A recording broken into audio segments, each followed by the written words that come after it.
spectacular thing we did was traveling 100 miles or more across southern Mindanao. And when we arrived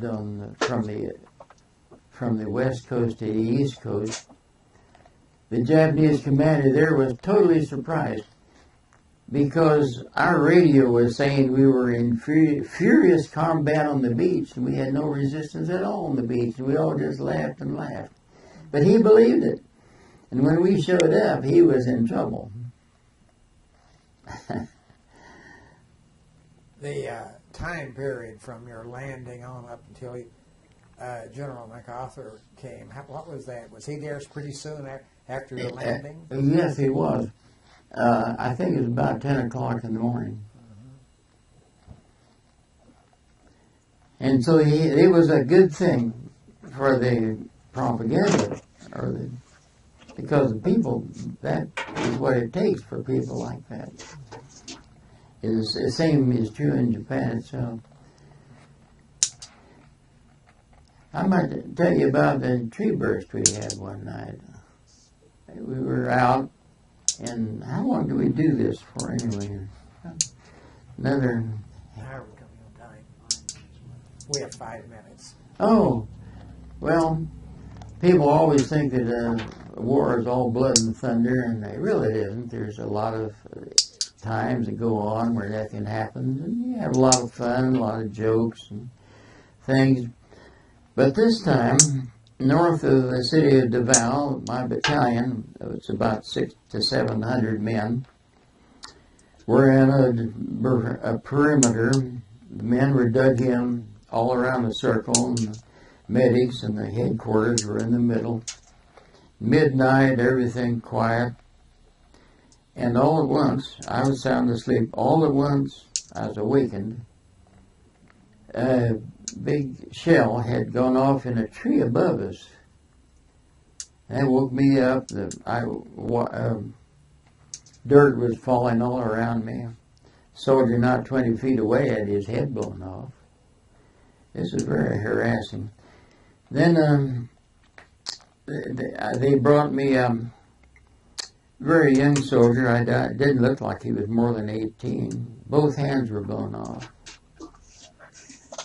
So I fastened belts around his wrists. I was giving him blood plasma. He died in about half an hour. When he did, my first sergeant, he was a man of considerable military experience. He threw up. Well, and then shortly after that, he said he thought he'd look around. He said he found 2 more with their heads blown off. It's remarkable. And then I heard cutting through the grass behind me and some fire from the periphery, and they brought in a soldier who was shot through the middle by his buddy. His buddy had gotten turned around, and this is easy to do, and he thought that our group was attacking the enemy, and he fired at his buddy and killed him. We had 8 the next morning, all dead, all lined out. I had them move them away as far as they could and still be in the periphery. So the chaplain was the last one to awaken. And I said, Chaplain, can you get these men down to Davao? He said, I can't do anything. I don't have any men under my command. Well, I said, it's not my job either. It's the quartermaster, actually. I said, the medics are not concerned with the dead. It's poor for morale, and besides, got other things to do. Well, so the soldiers organized some litter bearers, and they carried the 8 down to the city of Davao. It was a very sad day. Very sad. I noticed, Dr. Hostetter, when you came in, you had yes. Some things you might want to show us. Yeah, well, I've written a book. I've written a book, so I could go on for days on this because I've already done it. Here's the book I wrote. Doctor, that's me. You see, I'm getting better looking all the time. But Doctor and Soldier in the South Pacific, and the bookstore price is $24. You can write to me if you want one. And all these stories are in here, which makes it easy for me to tell them on and on. But this Japanese saber was captured in combat.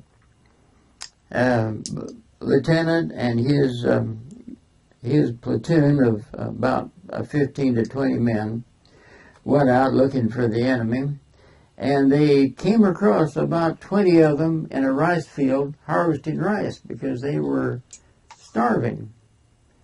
But they made one mistake: no sentry. And that's when I got the saber.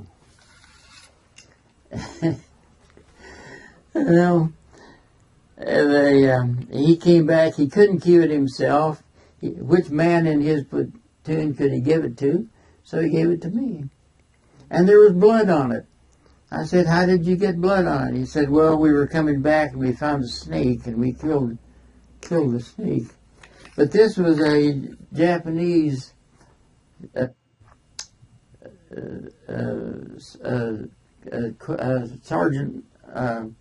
sergeant major. They told me it's all metal, and that was what they used in the field. It's a badge of honor, actually. They just kill prisoners with a saber, but they didn't actually fight with it.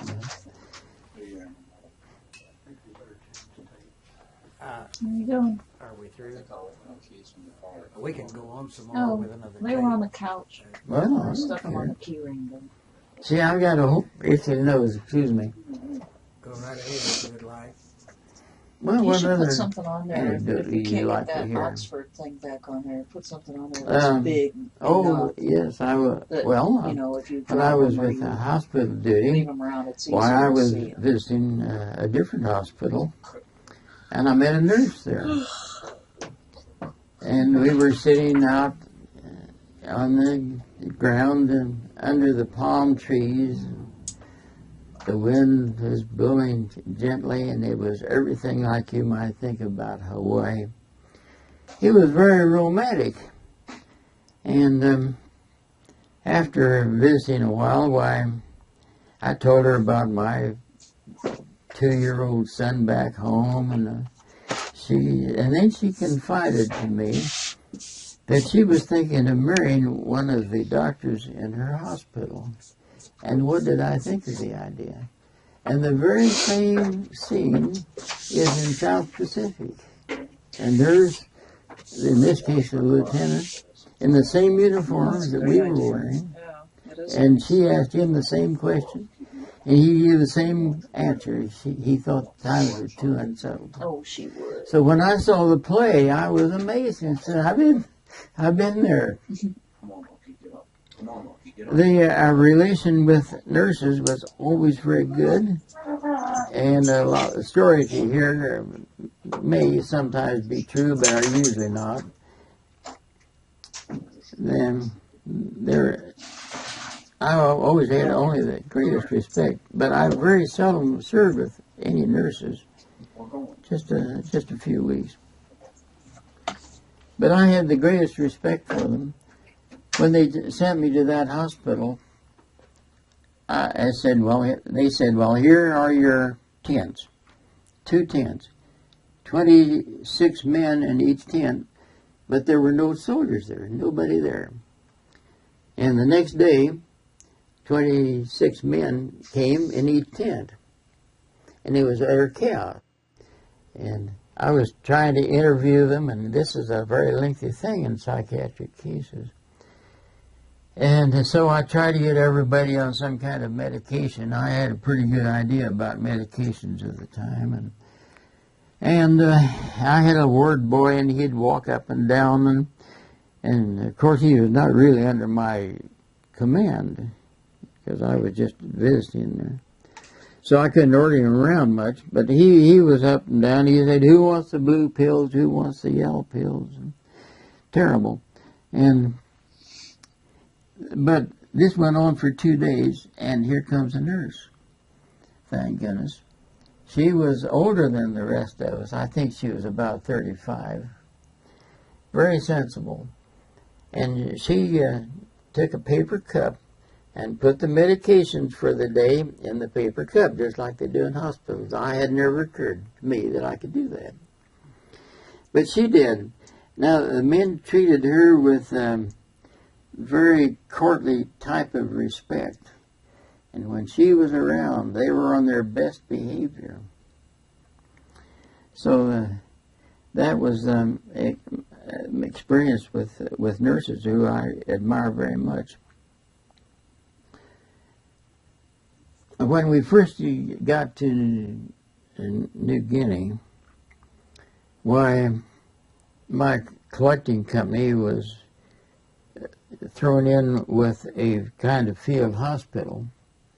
We weren't doing anything. We were just getting acclimated and so on, and no women. And we'd gotten used to no women over a period of about 6 months. And we were getting along more or less within more or less comfort. And then nurses showed up, 6 of them. Something we hadn't seen for a long time. And this required additional adaptation. Women, when you hadn't had any, even seen any for months. And so the only thing we could do was just kind of ignore them. This went on for 2 days. One of the nurses said, "This is the most unfriendly outfit I have ever been with." Then we saw how silly we were, and we started associating with them. But that was just staging area. Well, let's see, what else?